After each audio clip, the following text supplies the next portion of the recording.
Being 7 o'clock, I have a motion to open tonight's meeting. Motion. Second. All in favor? Aye. Okay, good evening, everybody. This is a meeting of the Finance Committee. It's March 9th, 2022. This meeting is being video recorded. Before we start tonight's meeting, I'd like to say the Pledge of Allegiance. I pledge allegiance to the flag of the United States of America and to the republic for which it stands, one nation, under God, indivisible, with liberty and justice for all. Thank you. Okay, on tonight's agenda, we have Old Colony here. We have Mr. Aaron Polanski, the Superintendent and Director, and Ms. Sarah Griffith, the Business Manager from Old Colony, and they're going to give us a presentation with regard to their budget and some other happenings that are going on with Old Colony presently. Thank you. The floor is yours. Appreciate it. Thank you for having us. We appreciate the opportunity Absolutely. and ongoing collaboration. We put a short piece together this evening. Quickly, our mission is to prepare and support students for the global demands of society and the workforce through rigorous vocational, technical, and academic courses. As you know, we offer 13 vocational programs at Old Colony. This foundation is established with a safe environment that values students' interests, needs, and diversity, fostering responsible, productive citizens in our community.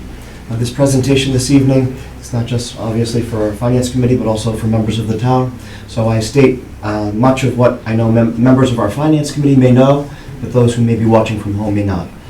So please understand some of this may be repetitive for you. I know we've had ongoing conversations. Right. Indicators of success at Old Colony. We currently have a 97% attendance rate, a 98% graduation rate over the last 5 years. 46% of our seniors are participating in co-op currently. 100% of our students are Skills USA members, which is an intracurricular program geared to allow students opportunities for development and competition in their vocational areas. 13 students qualified for 2018 Skills USA State Final Competition. That number continues to grow. We just had our most recent competition. When there was COVID, we had a little bit of a hiatus, but our most recent competition at the local level took place, and students will be participating in the state tournament this upcoming spring. Our students currently have access to 12 articulated college courses with BCC. 100% of our students have the opportunity for advanced college course acknowledgement through the Department of Ed because of how our vocational programs are recognized. Our MCAS proficient and advanced ELA math and science scores have ranged in the 90th percentile for a significant amount of time. And we've had league championships in volleyball, boys soccer, football, boys basketball, girls lacrosse, and baseball. Most recently, we've added a pilot this year with one student who expressed interest in the sport of wrestling, and she took home the Girls New England Championship in our first year. Industry recognized credentialing takes place in, it says a multitude of vocational shops. It's really in all of our vocational shops. So we're very proud that our students are ready for either a career or the college level upon graduation, and our placement rates are approaching 100%. I wanted to share this evening with you our success with competitive grants since 2017. It's very important for the members of our sending districts to understand that every time we're successful with a competitive grant, that saves our sending districts a considerable amount of money. And since 2017, we've brought in approximately $1.7 million in competitive grants. These grants are not grants that we are just privy to. These are grants we have to apply for, and we take very seriously the opportunity to take money out of assessments and cover those through grants. And this is a point of pride for us. So you can see that the Skills Capital grants, which are the six-figure grants, are much bigger. We have a grant on the table right now that we've written for $500,000 to support our welding program. But right now we're at $1.7 million since 2017. And again, it's a feather in the cap of the administrative team and our instructors who all come together to help author these grants. So I wanted to share that point of information. We'll make this available to you via email as well. In response to growing interest, we had a meeting December 5th of 2019 where we met with representatives of our member towns to discuss the desire for expanded access and a vision for potential expansion. Over the last 5 years, we've received over 300 applications for 150 slots at Old Colony. That's a significant level of interest. My first year, we had 188 applications for 150 slots, and it's grown tremendously. We're proud of that, but it's a lot of no's, and that's hard. And with the departure of Freetown from Old Colony, partly because we have to honor our member towns first, we must tell our member towns yes before we can ever say yes to Freetown. With our updated regional agreement, Freetown looked at other options and made a decision to move to BP. I'll tell you, the good news is that it's been very easy to fill seats, and that impact has been nominal from an enrollment perspective. However, from a resident tuition perspective, that cost is handed over to member towns. And I'll get into that later in the presentation. When we found that there was this increased interest and expressed an interest in expansion, we began contemplation around a statement of interest with the Massachusetts State Building Authority. And what that means is we're looking at a potential solution in the form of renovation or new construction. With that statement of interest, know that there are no financial implications at this early stage, that even with an invitation into the eligibility phase of that program, a financial commitment will not come until we are invited into a feasibility study. So we'll keep you posted with regard to the financial implications, but right now it's purely research and a study of where we stand. Real quickly, excuse me. Yes. Time frame, how long do you think before the next progression would be, roughly? So October 3rd of 2022 is when we'll enter into eligibility. That will be a 270-day process. Okay. At the end of eligibility, we'll then find out if we're invited into feasibility. And that is when the first piece of the financial puzzle will come into play. At the completion of feasibility, we will then contemplate where we stand in terms of a solution. Is it construction or is it renovation? Right? Right. If it's new construction, that's one piece. If it's renovation, it's another piece. But the study and the feasibility will give us a better idea as to what the different options may be.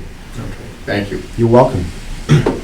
On March 2nd, just recently, last week, a week ago today, we received notification from the MSBA that Old Colony has been invited into the eligibility period as part of the MSBA core program. And again, some of the data that led us to this is that we've received 300 plus in-district applications for the class of 2026 in the 3 classes prior. This is the 5th year of 300 plus applications. The first 2 years were included Freetown. Effective with the class of 2024, all incoming freshmen are from member towns.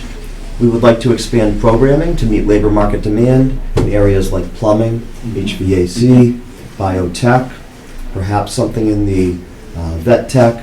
We're still exploring those things, and that requires some study on our part. We'd like to share that the eligibility period begins October 3rd, and the research and conversations will include stakeholders from all 5 of our member towns. Meetings will be public, and communication will be with regularity. These are the application trends that we'd like to share with you. In 2018, we received 51 applications from Acushnet. In 1977, in 2020, we received 87. In 2021, we received 89 applications. And as of current day, or as of 2 days ago when I put this presentation together and finalized it, we had 86 applications from the town of Acushnet. When is your cutoff date for applications for this year? We'll be notifying students within the next 2 weeks as to whether or not they've been accepted, so that will be round 1. And then when we hear back from those students about whether or not they've accepted our offer, we'll enter into the wait list, and that will be round 2. So we'll know what our response rate is, probably, I'd say. Definitively, our number will exist on October 1 of next year, but we'll have a good ballpark figure for you, I'd say by the end of April, beginning of May, which helps with projections. Anytime we see exponential growth, this year it was Rochester. They had about 20 more students than they did last year. I get on the phone and I say to the town manager immediately, in this case it would be Mr. Kelly, I just wanted to give you a heads up. Our numbers look like they've grown dramatically. When you're planning your budget, I like to let you know as early as possible. Please keep this in mind. Our town managers, town administrators have been extremely appreciative of that communication because it should never be a surprise. So we try to keep you posted. Right now, the only number we have that's definitive is the 86 applications, which mirrors really the last 3 years. It's not too much of a different trend. You can see that when Freetown applications came out, those numbers grew in our sending districts. Does that make sense? Yeah. Okay. And this is the actual enrollment, because I think it's important to contemplate the differential. It's one thing to have the applications, it's another thing to know how many kids chose to attend. Does that make sense? So what I'm showing you on the left is applications. What I'm showing you on the right is accepted. Sorry, but it shows just the ones that actually accepted to go. It doesn't show how many were not accepted into the program. That's correct. Yeah. You can subtract one from the other and get an idea as to how many either weren't accepted or chose not to attend, right? Because not every student will come. Sometimes we invite them and they say, oh gosh, none of my friends are coming, or they say, you know what, I decided I wanted to go somewhere else, and that's okay, because it's not for everyone. When that happens, does the next student in line kind of That's exactly what happens. So they receive a score, and then the next student on that list would be admitted. Okay. And then the actual enrollments are at the top. So you can see in FY21, we had 129 students, 22, 144, FY23, 149. And that 149, if I remember correctly, that's max for you at where you're at now. That 149 is total Acushnet students, but actually for the freshman class, we only accepted 141 this year. I'm sorry. But you're correct, that the 140 freshman class, actually, that just happens to be a very similar number. That's your total Acushnet enrollment, but the freshman class that typically comes in, that's 4 grades of Acushnet, but the freshman class that comes in will accept between 140 and 150, but what we're seeing is fewer kids are leaving, which means we have more kids in the school, which means your freshman class becomes smaller because the tributary out needs to be similar to the tributary in. Does that make sense? It does. I think the point I was trying to make is overall, right now, Old Colony is maxed out. If you Yeah. wanted to take more students, you could, We because it's could just physically not possible. You nailed it. And that's really our predicament is we can't even add a plumbing. There's nowhere to put them. We can't add HVAC. There's nowhere to put it. We can't add biotech. There's just no space. So that's why we put in our statement of interest, because what I envision is an enrollment that may be closer to 650 or 700. And again, these are conversations, but if someone were to say to me, and this is me speaking for me, not for our committee, if the committee were to say to me, what do you envision, Aaron? I'd say 3 more Chapter 74 programs and expanded enrollment so we can say yes to more kids. And will that take us to what percentage of those who want to go being able to go if we were to get 3 more programs like that? Well, if we added 3 more, let's say we added 100 more kids, Yeah, we're in the 70% range, still. which is considerably more. It's considerably more, but it's still. There's still a some gap. kids- There's still some kids on the wait list. Sure, And- some, but I don't think, because some kids choose, like we said, Choose some not choose not to go. Right, but at least it'll help bridge that gap and give more kids their opportunity to go to the school they want to go. Exactly, and it's a Plus- delicate balance, because that cost does go to the towns, right? There's a cost. Yeah. On December 5th, we said, more kids, money follows kids, and we have to keep in mind that delicate balance and respect what everybody can afford to do. The other thing too, though, is I would assume that you're gonna garner more interest with those new programs, which would increase your asks from students. Sure, and You know, so- the other thing that we have to keep in mind is, and this is said with a great deal of respect for our maintenance staff, when you walk into Old Colony, it's a 50-year-old building. It's antiquated. It's very well taken care of, but it's antiquated. And if you walked into the new Cape Cod Tech and saw what they're doing, and Sarah just spent 2 hours at Cape Cod Tech with their business manager to learn more about what they've done. And I invite you, their superintendent has said, if any of your towns would like to come on a tour, please let me know. So you're invited if you'd ever like to walk Cape Cod Tech, just to get an idea of what the 21st century vocational schools look like. It's awe-inspiring. Yep. In district funding sources, FY23 is second of 4 budgets that will be impacted by the loss of non-resident tuition. And what we mean by that is, this is the second of 4 budgets that will see the slow decrease of the Freetown population 1 quarter at a time, 1 class at a time. Does that make sense?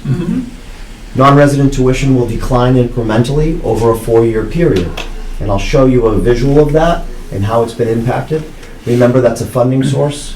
When we were at a full 4 classes of Freetown students, that also was shown in your assessment because it was less, because it was offset by that revenue source. Does that make sense? Okay. Chapter 70 funding and minimum local contribution will increase because that's based on your in-district enrollment. So as our in-district enrollment increases, so will Chapter 70, and so will our minimum local contribution. Last year was an aberration. Sarah and I looked at the cherry sheet and we went, wait a minute, we have 31 new students added to the population, and we only received $15,000 additional. And we paused, and we called the Department of Ed, and we said, we have a question. This doesn't seem okay. And we called legislators, and we said, $500 per kid? We ended up getting $30 per student for all of our students, total students. So we were at something called minimum aid. Yeah. But when we had conversations with DESE, when we embarked on the Freetown conversation, we were told that the Chapter 70 aid that was going to Freetown, if Freetown were to join Old Colony, would come to Old Colony. So it didn't really make sense that then, Freetown didn't join Old Colony, but we still increased our in-member enrollment. And we didn't receive any additional Chapter 70 aid for those students, which was a huge hit on our member towns. Minimum local contribution, I don't know if everyone remembers what happened last year, but it was $778,000 increase on minimum local contribution for our in-district towns. That is astronomical for our towns. Like that's a huge ask. So we definitely had a moment last year where it wasn't what we expected, and how do we proceed to make it an easier budget year for our member towns. So through advocacy efforts, we were able to secure some funding through the legislature that helped with an offset, but it still wasn't the same as what we got this year. When we saw the cherry sheet, we got big smiles. I'm not exaggerating when I say Sarah actually danced through the office with a smile on her face. I was dreading state aid this I got year. a quick question. What's the ratio between the Chapter 70 funding and the minimum local contribution? So Chapter 70 funds, Chapter 70 and 71, which is transportation reimbursement, fund approximately 40% of our budget, and our member town assessment is approximately 60% of our budget. Part of the assessment is minimum local contribution.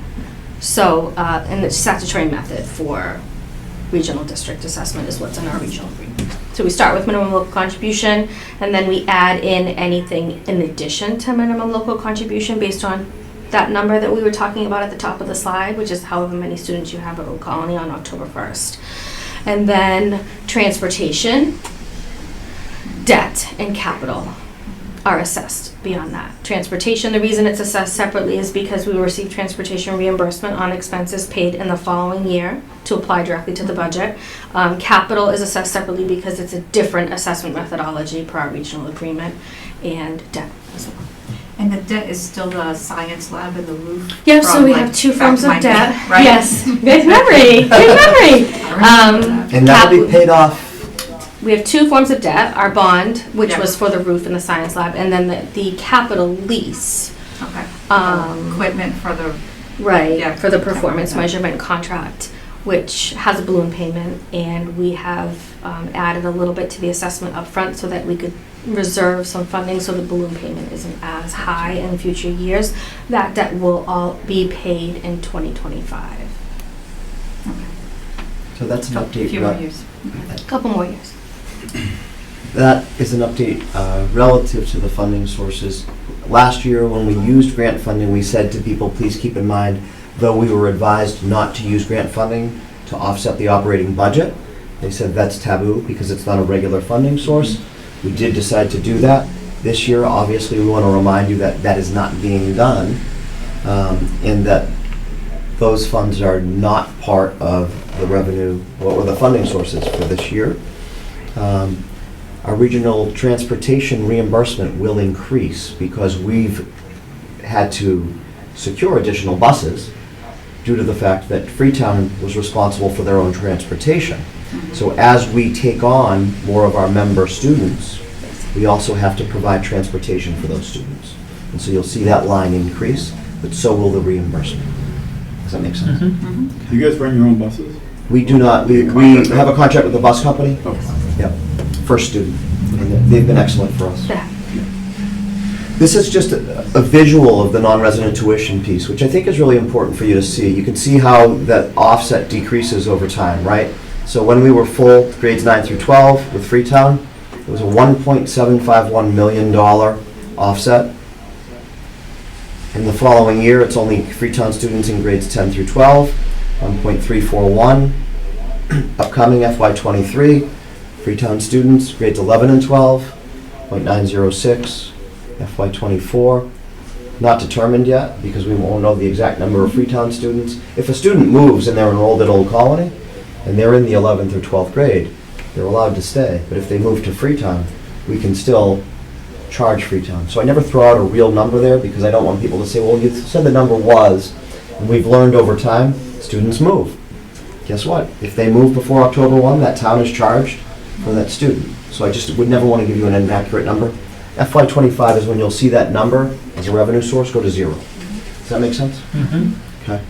And I wrote at the bottom with the replacement of Freetown students with students from member schools, transportation expenses once covered by Freetown, shift to the Old Colony District, which is what I just mentioned prior to this slide. Member town assessments are impacted as additional buses are now required for in-district transportation of students. And again, I think the more we can just speak openly and transparently and give people an understanding, the better educated they are and the more adept they'll be in sharing the knowledge. So we share that. I'll turn it over to Sarah with the operating budget. So this is a breakdown, a summary of our budget for next fiscal year. I know Peter Benoit attended one of our meetings and was able to get into the nitty-gritty with us a little bit and go line by line. But we usually provide an overall summary of what the budget will look like for next year. So very similar to what we kind of just had a conversation about with the assessments. We pull out, regional transportation reimbursement, equipment, and debt, so you can see the difference in what's net school spending and what isn't eligible. And we did go through line by line a few weeks ago with the presentation you emailed over. We got it printed out. Oh, good. Very good. We all have it. Okay, great. Excellent. Thank you. So some of the budget requests for this year are some of the big ticket items. As you all saw, the budget overall is a 3.93% increase on last fiscal year. Part of that is that last fiscal year we did decrease our budget in response to not receiving the aid that we thought we were going to receive. So we are asking to reinstate some of the expenses that we cut last year in order to help sort of take some of the pain again off of not receiving that funding. In addition, this year we did receive the Chapter 70 aid and the preliminary assessment that's been released. Of course, we don't have everything finalized yet, but approximately $300,000 increase in our Chapter 70 funding, which almost actually mirrors the decrease in the Freetown non-resident tuition funding, which is fantastic news for this fiscal year. We just wanted to break down some of the requests and what portion that percentage is of the total that we're looking for next fiscal year. Obviously, we had this conversation about regular day and late bus transportation. Freetown was contracting 2 buses. We were able to not contract the bus sooner because of COVID and our hybrid learning model for last fiscal year, but we did need the bus when the kids all returned to in-district education again. So we are looking to increase our regular day transportation and late bus transportation in order to accommodate the in-district students. We are also looking to add 3 instructional aides in 3 of our shops. And in a perfect world, the instructors would love to have a teacher in the classroom with them. But we are trying to meet them halfway with the understanding that every time you add a teacher to your budget, you're adding additional expenses, both for their salary and any kind of fixed costs or health insurance that might come along with it. So these 3 instructional aides are our attempt as an administration to help get them the help in the classroom that they need without adding additional teachers to the budget at this time. The last piece of the major percentage increase are the salary and stipend increases for next fiscal year. We have a few contracts that are up and going to enter into negotiation, but the teacher's contract is negotiated for next fiscal year. That is the last year of their contract. And so the 1.79% are all contractual obligations district-wide for next fiscal year. Quick question. The terms you're using, instructor versus teacher, just for Yes. clarification, Yes. are we talking the trades, our instructors, and the academics, our teachers? I call them all teachers. Okay. Yep, so I'll give you a better overview. There's 3 shops that are 2-person program, 2 teacher programs, computer science, business tech, and electronics engineering. And so what they do is they actually work on one cycle with students in grades 10 and 12, and then on another cycle, which is 2 weeks, students in grades 9 and 11. They also have what's called a related period. And during the related period, students from the academic side, so if I'm with 10 and 12, the kids in 9 and 11 come in for the related. Right. Well, the person who teaches the related is usually the 3rd instructor. I got you. These shops don't have a related instructor. Okay. So what they have to do is say, hey, you watch my kids while I go teach related. And they said, Aaron, that doesn't work. Every time we do our cycle around the school and we walk around and say, hey, do you need anything, Peter? And they said, yeah, I need a teacher. You need a teacher.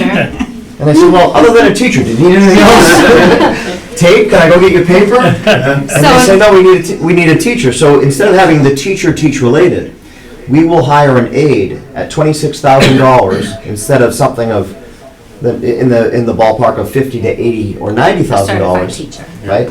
But that aide will come in, hopefully with a background in the area, and assist with the coverages and allow for continuity in delivery of instruction.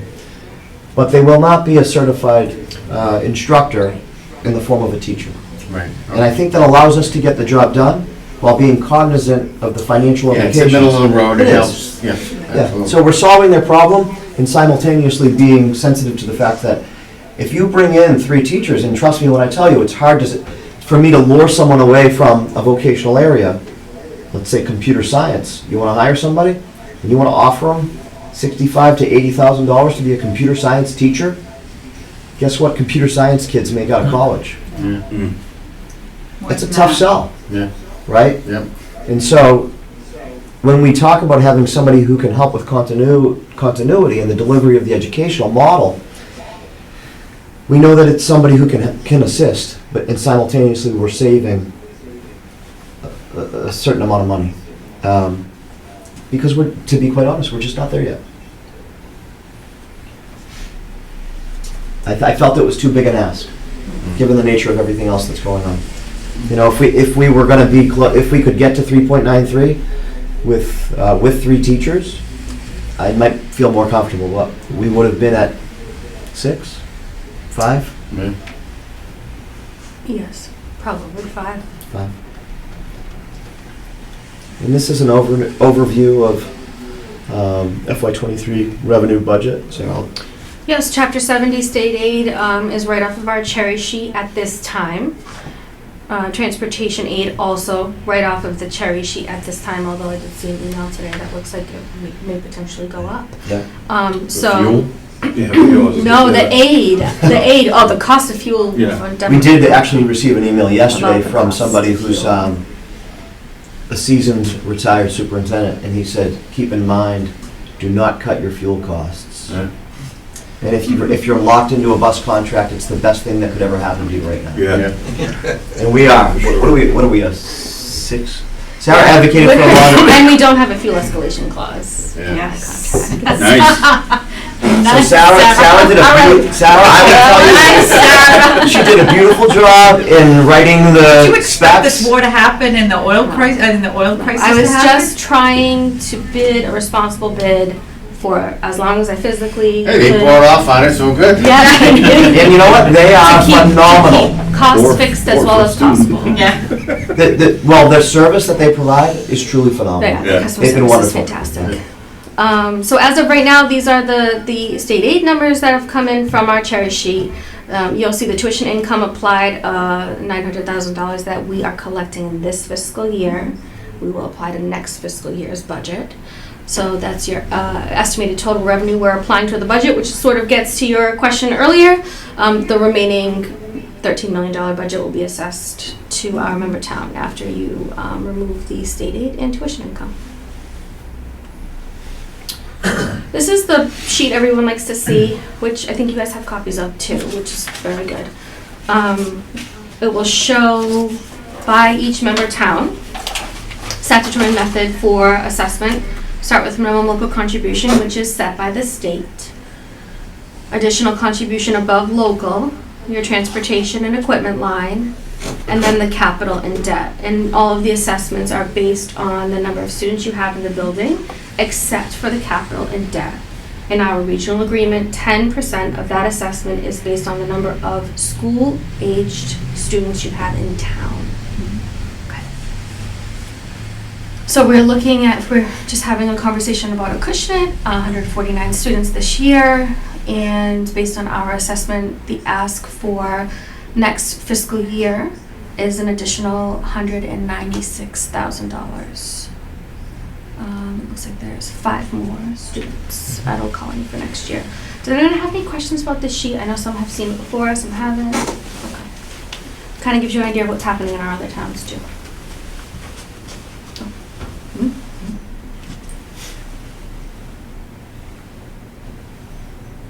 And you can really see per pupil.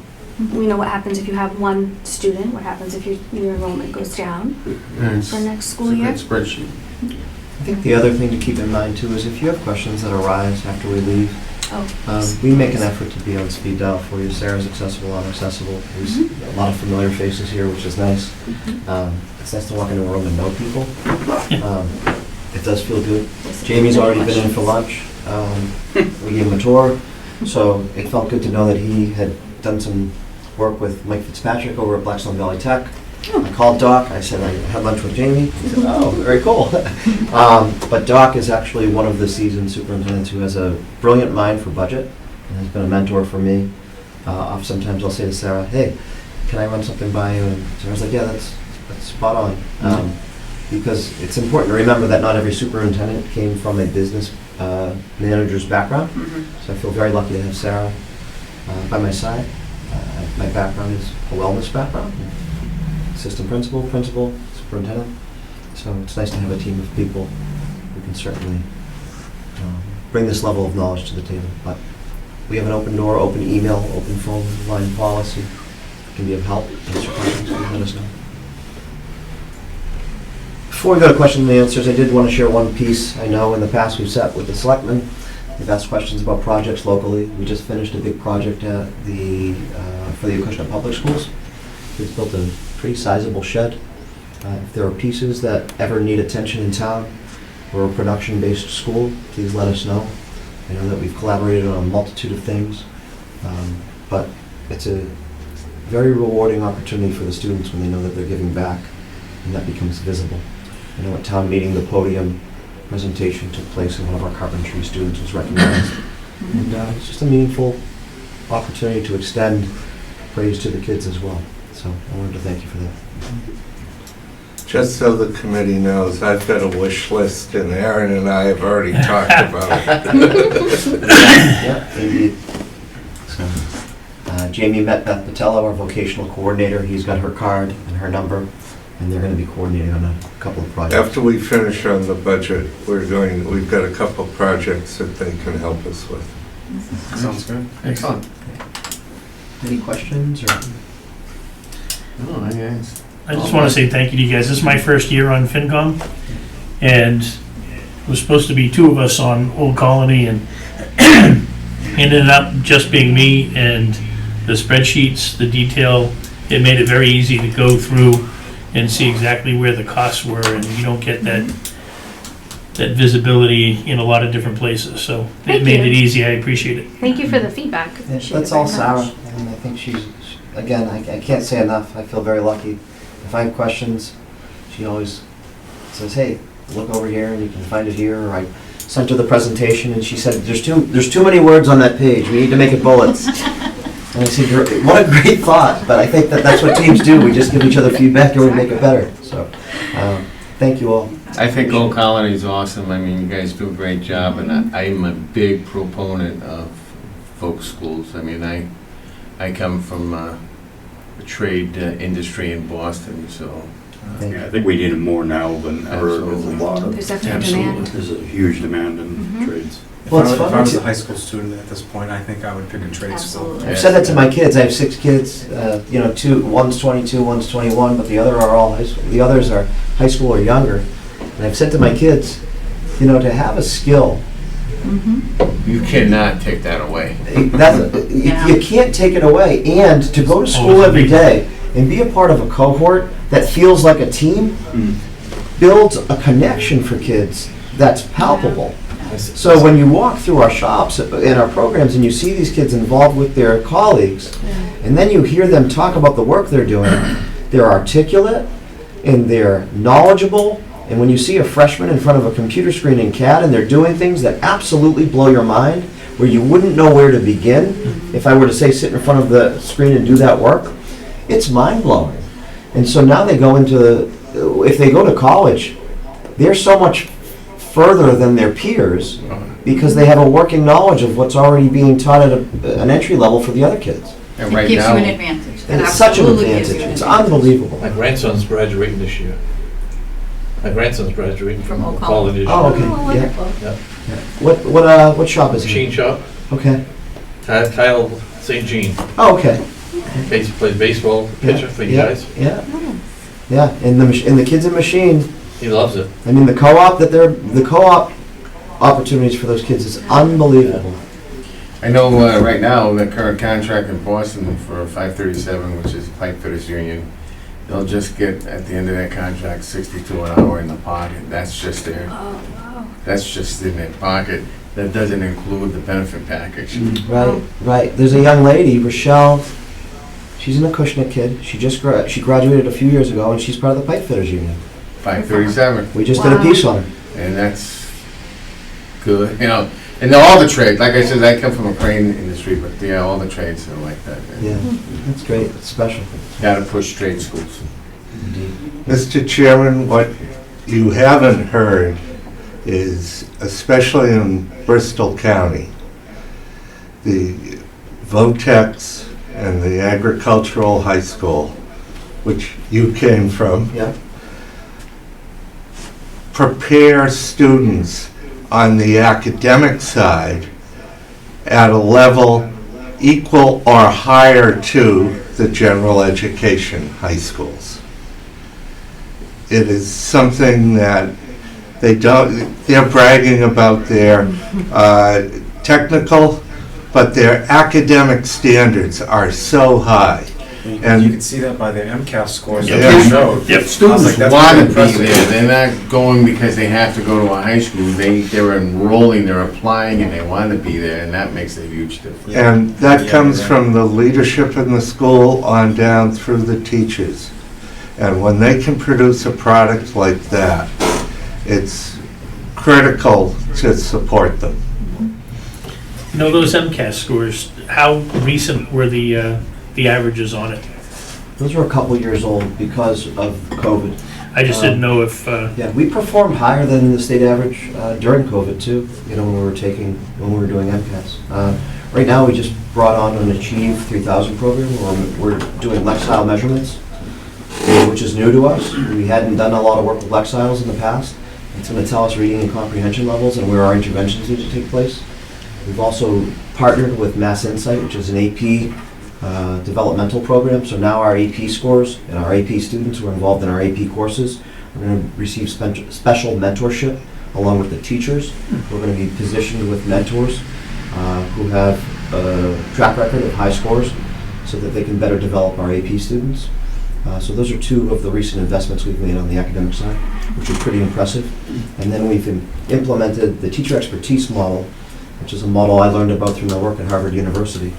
And we had a pilot this year where 12 teachers participated in the teacher expertise model pilot, and they are observing the work of colleagues in the building and outside the building, and then they're partaking in reflective analysis of their teaching practice and reporting out. And we'll be doing a little video to cover the work that they've done. But what we found is it's really invigorating for them to go and see people in other buildings and get a better idea of what the tricks of the trade may be. When I came into this role, I was new to the superintendency, and as a result, I felt like I had to talk to and build a network of colleagues. I met with 26 superintendents, and I just said, what are the 3 tricks you would offer me? What's going to help me be a better superintendent? And repeatedly, I heard from people who had been successful. Transparency, frequent communication, no secrets. Novel idea? Not Kind so, of redundant. not so novel, but it's easy to understand why, let's say something doesn't feel good, you still have to hang a sign on it, right? So it's been a really interesting journey. I mean, when I told you that Sarah spent 2 hours at Cape Cod Tech recently, we try to model that as an administrative team. I mean, she went to see Erin Orcutt over at Cape Cod Tech and spent 2 hours in their building just to research what we could do on our end. Sure. It's been great. I'm gonna quote you, Aaron, by the way. What do you think? Transparency, communication, and no secrets. That's important. It's really all- important. it's- I mean, In all departments. yeah. We appreciate you guys coming in tonight. Thanks for having us. Yes, thank you for having You me. know, and the other thing that we appreciate as a committee is allowing, our liaison to participate in your budget process and be able to see line item by line item Yeah. what takes place. So the transparency is really refreshing to be able to see that. Thank you. Our pleasure. And again, thank you for that's- coming. Appreciate it. Thanks for having us. Thank you for your support. Nice presentation. Thanks for coming in. Take care. If you have any Thank you so questions, we'll much. reach Yeah, out. just give a holler. Thank you. And Sarah, I expect you to tell me how you like it. You can't eat it until we can. Want to bet? Did you make it? Yes.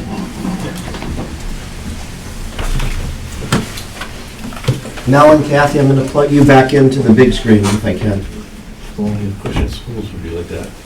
Is there an adapter? Bless them. Oh, here it is.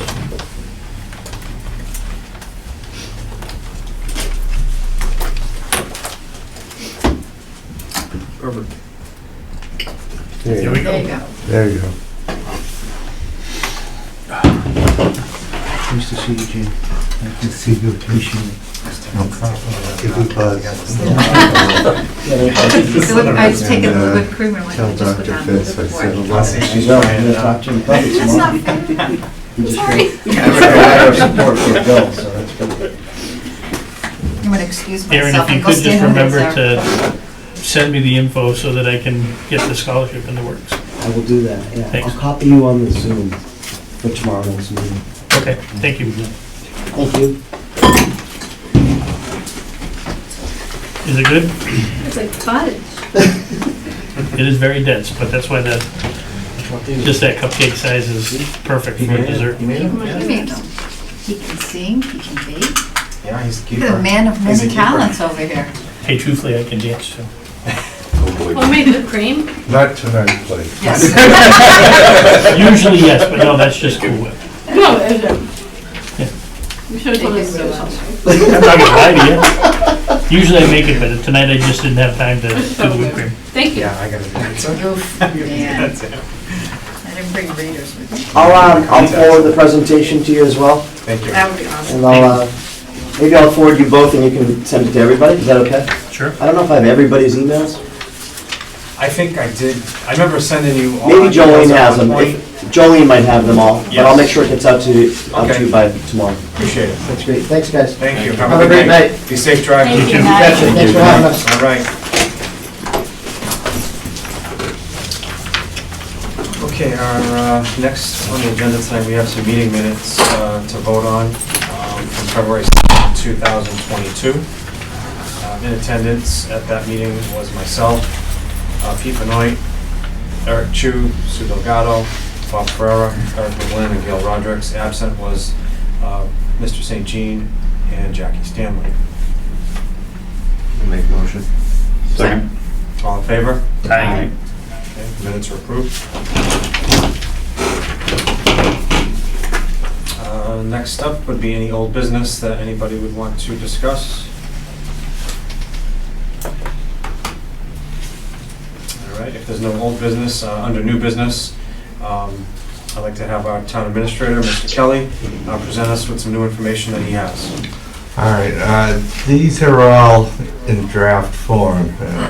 Like I said to the school committee last night, this is all a snapshot of right now what we're doing, and it could change tomorrow.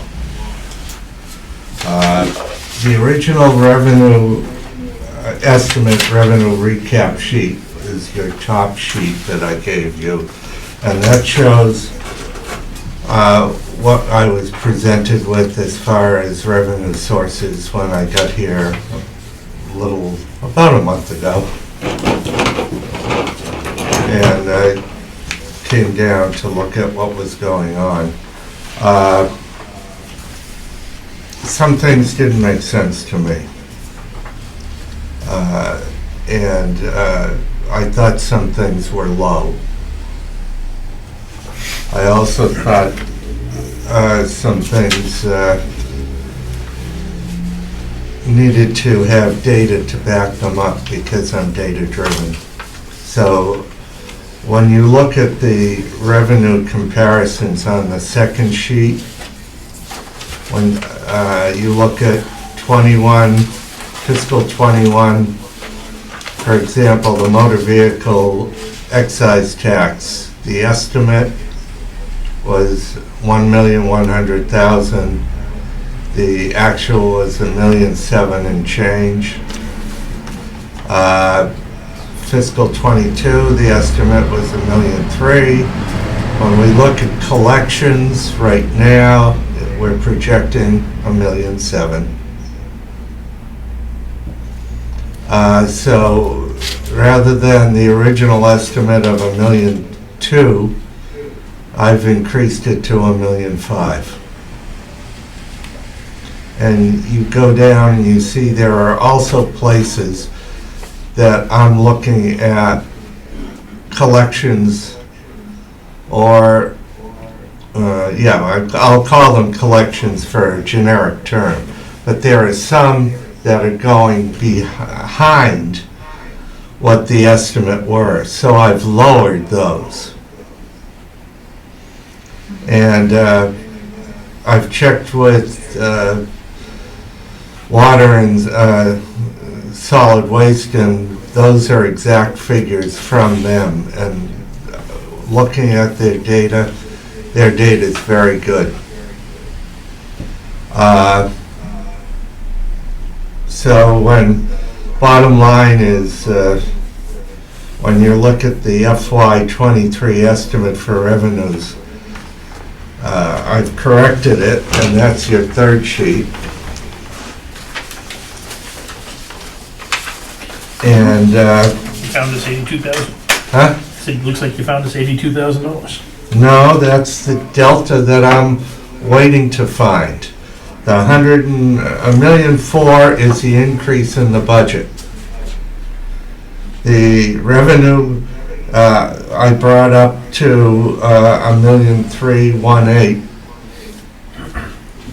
just by doing projections, going through the data, checking collections, and doing what you're supposed to do under best practices to determine where we're at.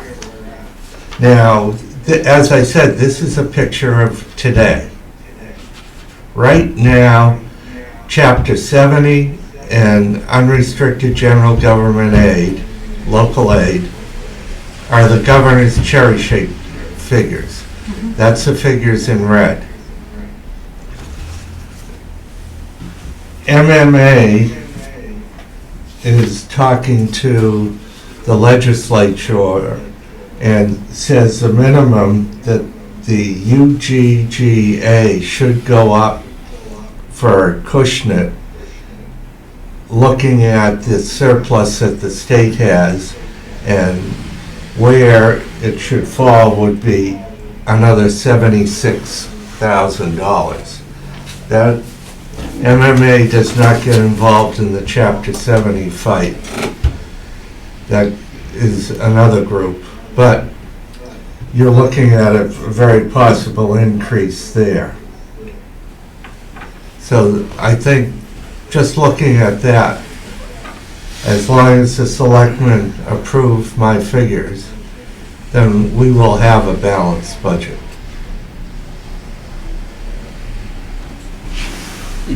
And that's no contribution from free cash.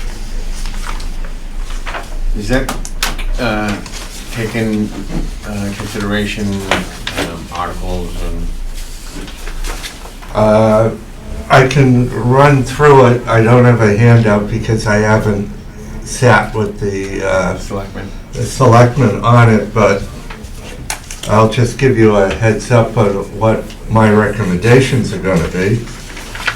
I'm going to recommend that the town meeting, the selectmen propose to the town meeting the creation of a health insurance stabilization fund. And that will assist if there in the funding increase costs in the town share for employee and retiree health insurance. And if the selectmen agree to a design change and the establishment of an HRA, a health reimbursement account, then that would be a bank account towards funding that if we could not fund it from the operating budget. Now, I've been told that after my address to the school committee jumped the gun. Or, I'm sorry, the superintendent said that the figures that I gave the school committee had changed already. That is not true. We are still looking at a $217,000 increase in health insurance costs. We are meeting with the Insurance Advisory Committee tomorrow. That is a committee composed of representatives from the unions, etc. It is an advisory committee. It does not make a decision. It can request that the Board of Selectmen make a decision and have a design change. They're discussing a design change recommended by our consultants in consultation with Harvard Pilgrim that would be create a high deductible with an HRA. It could save insurance costs around, rough figures right now, $50,000. But I can't assume at this point that the selectmen will accept that change. But that's just an additional plan that employees get to choose from, or that becomes the only option. Gotcha. I do not know why the town changed a large pool purchaser such as Maya and went to purchase health insurance individually from the provider. You're a lot smaller pool. You're subject to a lot of swings in rate changes. If you have a high number of catastrophic cases in that small pool, the insurer is going to up your rates. Yep. I don't know why the change was made. I do know that Maya has had no changes above 2%, except for high-risk communities, which were then 5%. And some of the smaller group purchasing groups have had between 5 and 8% because they're able also to spread out the risks. Are we able to rejoin kind of one of these groups? Not right now. You're locked in for the next year. However, some advice I'm going to give the Board of Selectmen is to approve going out for RFPs on health insurance, as well as legal services, engineering services, and the other insurances. When was the last time we did that? When was the last time we went out for RFPs and those? When you went to get Harvard Pilgrim for health insurance. It's been over 10 years for a number of the others. You should do it by best practice every 3 to 4 years. I've only been here a month. Yeah, we do it every 3 years. And I'm just peeling the onion, finding out what was done or what wasn't done. But until we get a decision from the Board of Selectmen, I have to assume we're going to get hit with a 14.5 increase. Isn't it too late to really do too much now as far as change, except other than change the design option? I guess Change the design, institute an HRA. You have an HSA already. Yeah. How does that impact other things besides just medical, prescription drugs, all of that? How does changing to a high deductible with an HRA impact? I would have to look at it. I'm waiting, as I said, we're meeting tomorrow for the plan design changes to be presented, so a decision can be made. And my firm, we chose not to proceed with the design change because of the impact it was going to have on the prescription drug coverage that our employees and family members utilized. Because it would put a heavy burden on them. The presentation is going to be to the IAC. Yeah. And once they come up with a recommendation to the selectmen, then the selectmen will receive all the information. NFP, which is the town's health consultant, who I've worked with in other municipalities, will come in and brief the selectmen. And I'm sure they'd be glad to, if you wanted, have me set up a briefing once we see what's going on with you folks at a later meeting. I'm sure that through the wonders of technology, I'm sure they could brief you on what's going on too. Probably wouldn't be a bad idea. Yeah, I think that would be a good idea. But it's amazing to me how much misinformation is out there as far as health insurance, what the town can and can't do in purchasing health insurance and in changing what exists now. It's not like a private business when you can say, oh gee, this isn't working, we'll go out and see if we can get something better from someplace else. Or we can, some other company, or we can offer multiple companies, insurers, because we have to deal with it under the public procurement laws. Well, I can tell you this, as a healthcare provider, it's one of the biggest headaches that we have is the changes that constantly take place with health plans. The biggest trend we've seen over the past several years is a lot of the costs being pushed on the patient with higher copays, ridiculously high copays, bigger deductibles. And I mean, it's gotten so bad where some people choose not to get care, not to seek care, because they can't keep up with the cost. You know, they're paying for a product, but then they can't utilize it because it's still too expensive.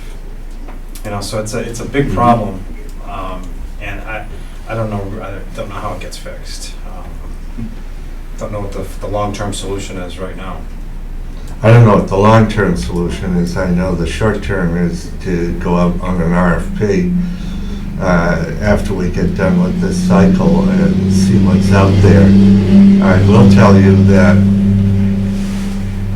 my previous municipality, we went out on an RFP. We chose Maya, and Maya is Blue Cross. They administrate through Blue Cross Blue Shield. Well, Blue Cross Blue Shield also bid on the RFP, and Maya underbid them because there's such a large pool. Yeah, so we definitely need to be part of a collaborative. You Yep. know, I mean, there's no doubt.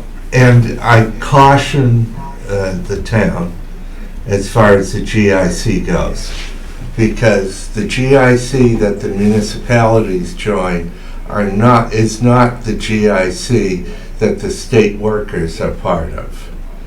They are two separate pools. I think you said that last week. And the danger of the GIC is they can change the plans and up the rates anytime, multiple times per year. So it just skews your budgeting.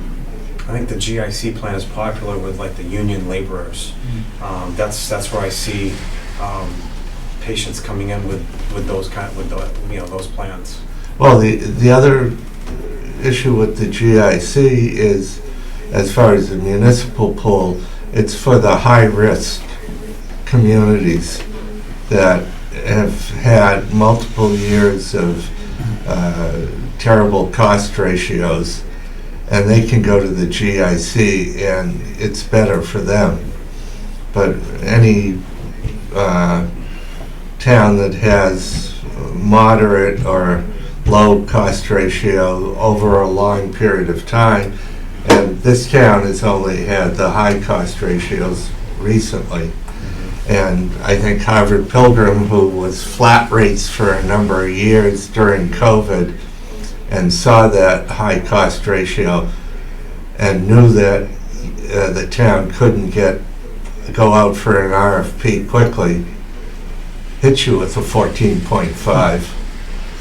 And part of it is, I think, to drive you to the high deductible plan.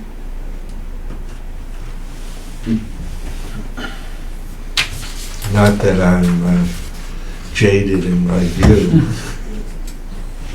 Didn't get that at all. But, We're taking advantage of the situation. so Mr. I'm, Kelly, I have a question. Yeah. So that increase in insurance cost of $217, that's factored into these numbers down in here, right? Okay. yes. Beyond a new stabilization fund for health insurance, I'm recommending a stabilization fund for accrued liabilities for compensated absences. That's the retiree buyouts. You shouldn't have to pay for them out of your operating budget. You should be able to anticipate it and put money aside into a savings account to take care of that when it happens. I'm also recommending a stabilization fund for stormwater system improvements and MS4 compliance. It's better to start to bank some money for that because a number of towns are being hit with MS4 mandates right now between 100 and 300,000 a year.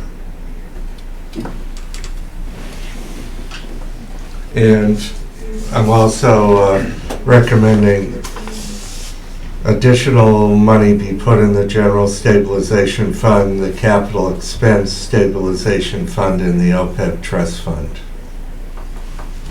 Uh,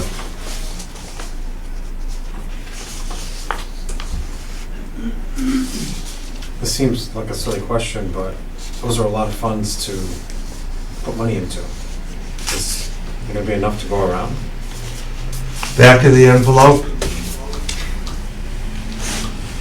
Well, I'm also recommending a senior work-off program to help the elderly with taxes, and some minor funding of $20,000, but they would do work for the town. I've used folks in clerical positions in the town clerk's office during election time. I've used a retired mechanic in the DPW 1 day a week to help with light repairs in other places, and it's capped, etc. And as long as the selectmen approve it, I'd be able to give you the article I've written. But it's So it would allow these residents to provide services to the town, and their compensation would be offset against their real estate taxes. they would be a quote-unquote an employee of the town. Taxes would be taken out, but it would be a journal entry then between the money and less than 1/4 of their tax bill. Will that be satisfactory, you think, for the unions? It's been, most towns have it. Yeah. And it's also, would be run through, the eligibility determinations would be run through the COA with the same determinations they use now. It's for lower income elderly, and it helps them with their tax bill, helps Oh, keep sure. them in the house. Yeah, Heather doesn't even have any union workers there. No. I think that's a good idea. I mean, with people living longer and, you know, plenty of able-bodied 70-year-olds, even 80-year-olds out there who might just want to, you know, get out of the house and do some work. You know, I think it's a great idea. We had, we went from 20,000 to almost 50,000 in a previous municipality I was in, because there was demand for it. And we were able to fund it out of free cash. And it helps the residents. Love it. Yeah, the financial incentive, why not, you know? And as you said, it almost became like a club with certain folks. And we were also able to employ a number of retirees that had worked for the town and knew the jobs, but folks who retired 10 years ago, especially since COLA on public sector retirement is only on the first $13,000 of your retirement. And so once you retire, it doesn't go up that much. That it helped them too, and they knew the jobs and were able to keep themselves in their homes. The other thing I like about that is it keeps these folks physically active. They're using their mental capacity. So from a health perspective, I think it's a win-win situation. Oh, they were the most loyal workers you could ever imagine. Productive too, I bet. And we had a waiting list. Kind of like the Votech. Right now, I'm looking at back of the envelope about $1.8 million for free cash, but it'll be a month before it's certified. And between the stabilizations and the capital, I've got already in capital requests, other than one item. It's $1.5 million $825,900. And I'm waiting on one more item. All the articles. 1.825? Is that what you said? Yep. Yeah. Does that include the 250 for the breathing apparatus for the fire department, or? No, Okay, so that's 1,825 that would be paid out of free cash. paid out of free cash. Because he's trying to go for a grant first and then. Yeah. Yeah, And he's it trying would to come go out for a of- grant, and then it would be the ambulance receipt. Yeah. But you said we only have 1.8 in free cash. Right, right now, and that's back of the envelope. Back of the envelope, 1.8, but the articles are 1,825. Okay. And the articles, we're looking at free cash articles, Public Works, a 10-wheel sander, plow truck, Public Works, a slide-in sander. The 10-wheel sander plow truck is $280,000. Public Works slide-in sander, $50,000. Police, replace tasers, $86,004. Computer workstations and associated software for the police for some of their stuff, I guess, is pretty old, $9,005. The school is looking for school roof preventive maintenance and repair, $15,000. School is looking for repair and installation of new surfaces to parking lot, $45,000. The emergency management is looking for a new furnace and associated heat ducts. The furnace right now is oil and failing. Yep. And so it would be converted to gas, keep us within the Green Community Compact, etc. I'm waiting on a price on that.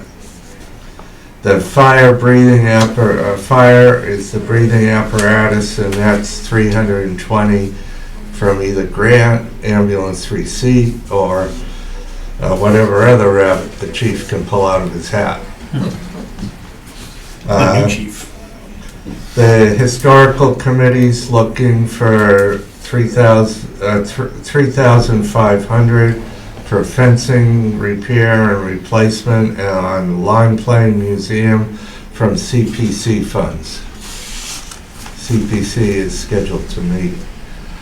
Historical's also looking to replace and install storm windows in the Lime Plain Museum for more energy efficiency, and I guess they had installed the windows, but this is the second part of the second phase, is to install the storm windows, and it's $23,250 CPC funds. Historical Committee, finish interior of Perry Hill Church, complete the sheetrock installation, plastering, and painting. They're looking for $42,000 from CPC funds. And then the Parks Commission is looking for upgrades to Polk Park, purchase, install new basketball equipment, paint the resurfaced basketball court, install trash receptacles and doggy stations, $20,000.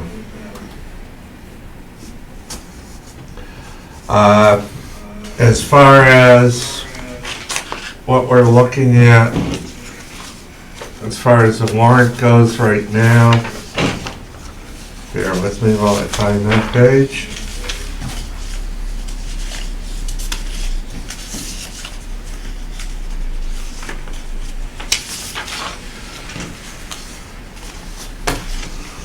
Typical would be Article 1, accept town reports. Article 2, current year snow ice deficit.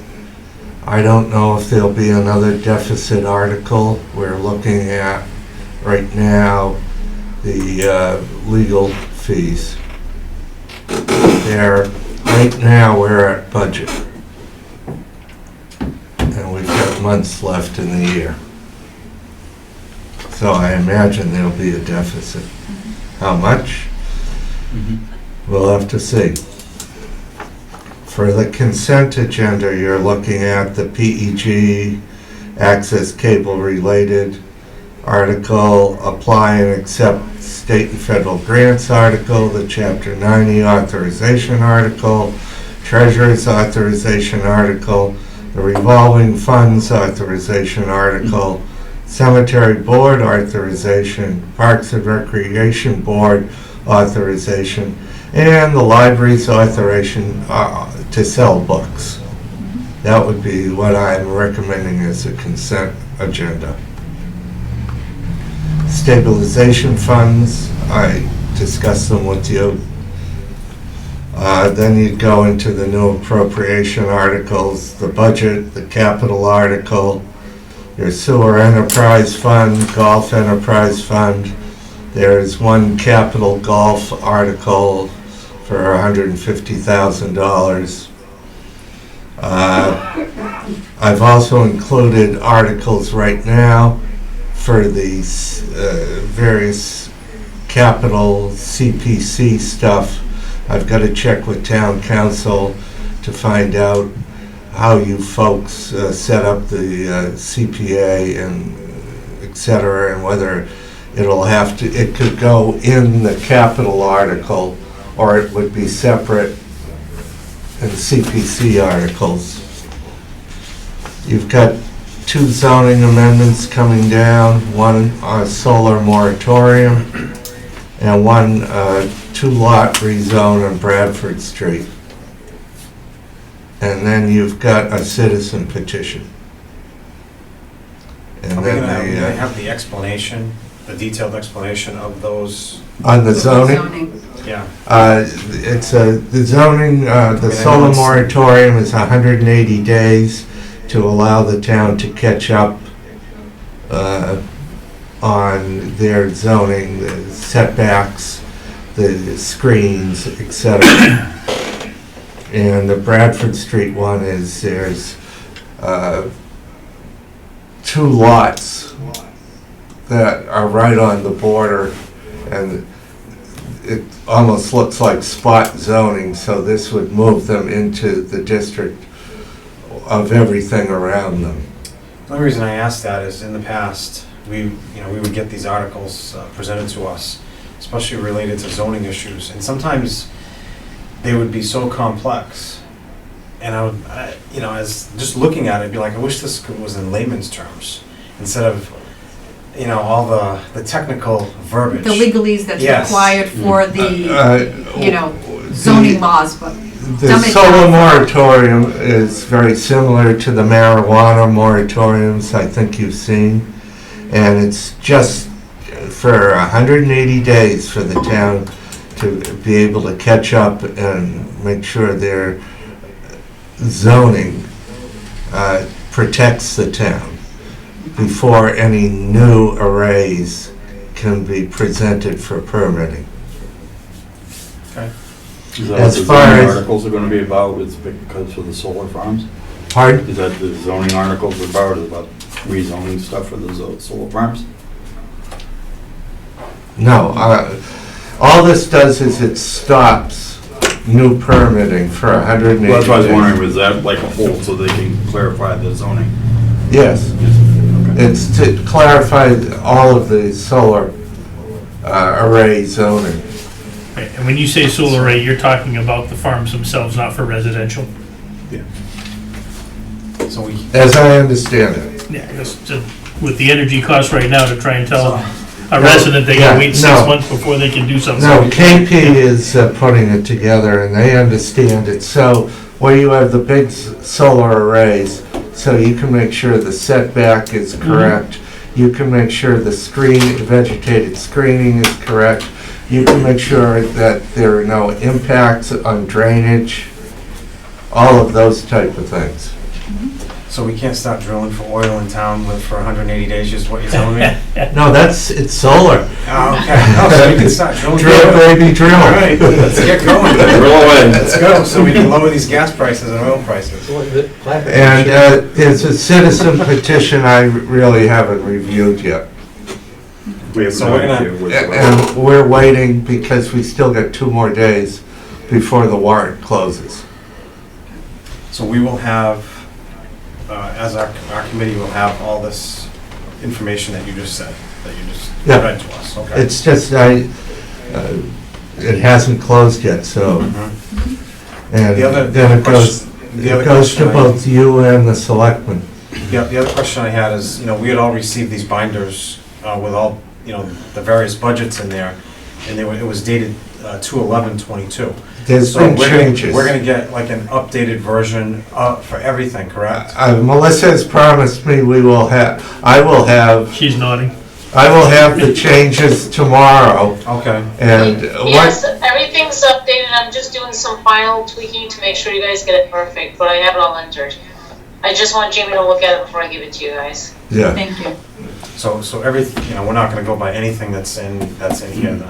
No. So Well, a lot of them are Burn unchanged. those papers. Okay, A lot of them are unchanged, but you're going to get a totally new document. okay, so we'll get that next week? I'll email you guys tomorrow. Okay. Well, I'll email Kathy and Mike, and then if. Tomorrow or Friday morning. Yeah. Okay, so and all our members will get it, and everybody's gonna be copied on that, and, okay. Will we have a hard copy, Melissa, on top of that email? I will definitely print it out. I'll let Mike and Kathy know ASAP when it's done, and if anybody wants to come by, stop and pick it up, I'll make all the copies necessary. But I'm printing everything from A to Z, from 1 to 30, everything's being reprinted, so you don't have to have any confusion where to put it. And, Thank you. and then You'll that, get them up by next Thursday? oh, no, you'll have it by Tomorrow. this Thursday or Friday morning. Yeah.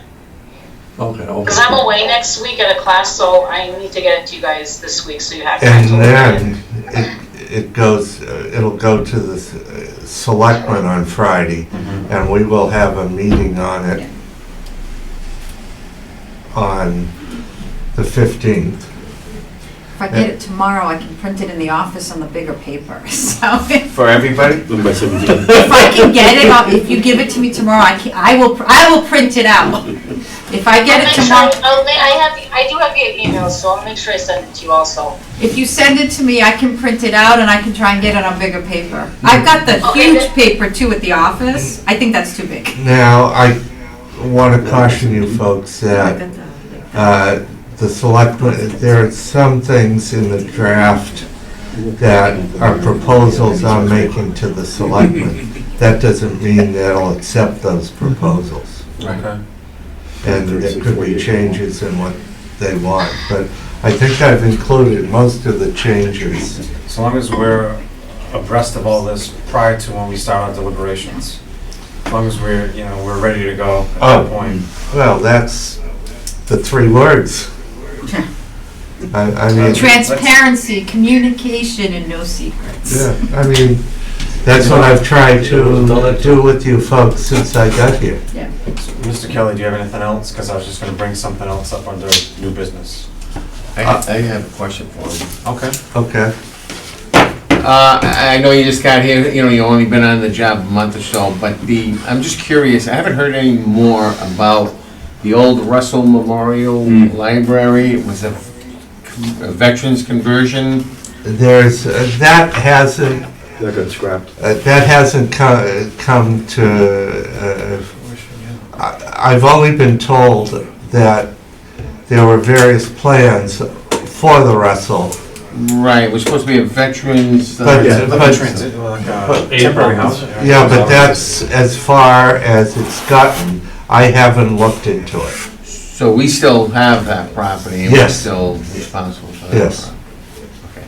I think there was an issue with whether it could actually be utilized for, Handicap or something? well, it's definitely not handicapped Yeah, that's why the real accessible. library moved in the first. And the money that it would cost to make it so and still keep the character of the building would be prohibitive for a lot of, for like Tunnel to Towers program or something like that. Okay. A lot of work to be done in that building. Oh, As yeah. far as mold and mildew, A lot of buildings are like that. well, not quite as bad as the library is. Remember the slate roof we put on there? I mean, that was a costly thing. All right, so under, the other thing I wanted to bring up on the new business was Sue and I are going to be meeting with school superintendent and Kristen Flynn, along with Mr. Kelly. You're going to join us? 12:30? Yes. 30. All right, good. We need you there. We want you there. Yes. All right. I've been So- voluntold. So we're gonna meet, we're gonna have a meeting, we're gonna have a meeting this Friday at the superintendent's office, you know, to discuss their budget further and hopefully get some more detail and be able to get more detail when they present their budget to us on March 23rd. So I think as far as like next week's meeting on March 16th, Kathy, I guess we're gonna try and get Mr. Bergeron from EMA in next week. Yeah. Okay, so we'll meet with Jerry Bergeron next week from EMA, and then I think we could also utilize next week to kind of summarize where we're at right now, what looming deficit we're facing, And go through the budget. and go through the budget. You know, maybe just discuss what where the school's going to be at, because that obviously takes up a big part of the town's budget, and then just prepare for the next week meeting on the 23rd with the school, and then after that we start our deliberations on the 30th. I will not be able to attend next week. Next week? Yeah, Okay. 16th. I'll be around for the meetings after that, but I won't be. So you'll be here for the school? Yes. Okay, yeah, that's no big deal. No worries. I mean, next week's gonna, As long as everyone else makes it for the quorum. yeah, I'll be here. I'll be good. okay. All right, so we'll be good. I know that, I got you. Thank you. that first Wednesday in April, I'm going to be in Florida for work. So listen, I don't want to go. I got volunteered for it a week and a half ago, so Voluntold? voluntold. Well, hopefully we, once we have, more of a concrete, some concrete numbers, I'm hoping we can get it all done on that, Pretty good, I think we should. on March 30th. Yeah. Get it all done in one night. I don't think they're gonna Kills change the quorum. that much when you look at, you're talking about 35 million. I mean, a lot of these budgets, just off the top of my head, they came in, they were pretty clean, I think, Yeah. for the most part. I don't think there's, There's always the stumbling blocks. there might be a couple things here and there, but for the most part, it's overall, I great. mean, it seems like it's gone pretty smooth so far. We've addressed the budget busters. Yeah. And then the individual departments, there are a couple reorg issues. I've got a recommendation to the Board of Selectmen on a couple of issues. But other than that, it's not that much of a change. A lot of it was level funded budgets.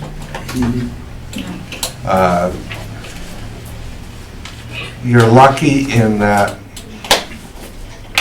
seems to be sufficient free cash to fund your stabilization and your capital items, and enough revenue for the operational budget that you don't have to,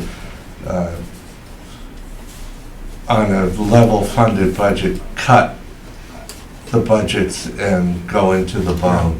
Now, is that not, that's not knowing the school budget yet? Or is that including that? That was included in That's the school including that, budget.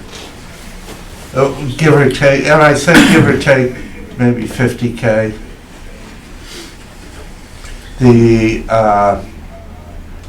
Just to bring it up, I suggested it to the chair and Ms. Delgado last night, that I would think that I've seen it done this way in relationship in other municipalities in relationship to Norfolk Aggie, back in the day with Essex Aggie, and with Bristol Aggie to break that out into a separate line rather than have it folded into the school budget. So you'd have Old Colony, Votech, Bristol Aggie, so you would actually know what Bristol Aggie costs the town. Yeah.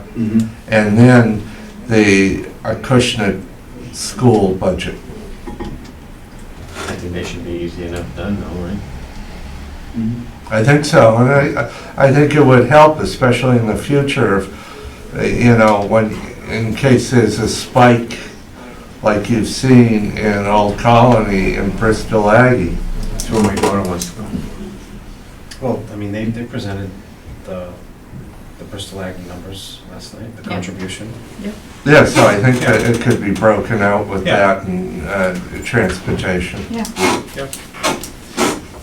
And I think it would help show, especially since it's an assessment, it would help show and the town the services that are provided, and it would also help show a committee like you over the years what the trends are.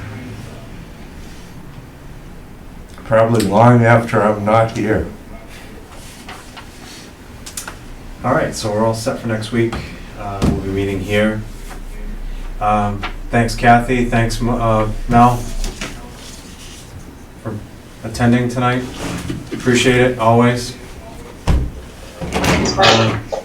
Being no further business. Motion to adjourn. Is there a Second. All in favor? Aye. Okay, this meeting is adjourned.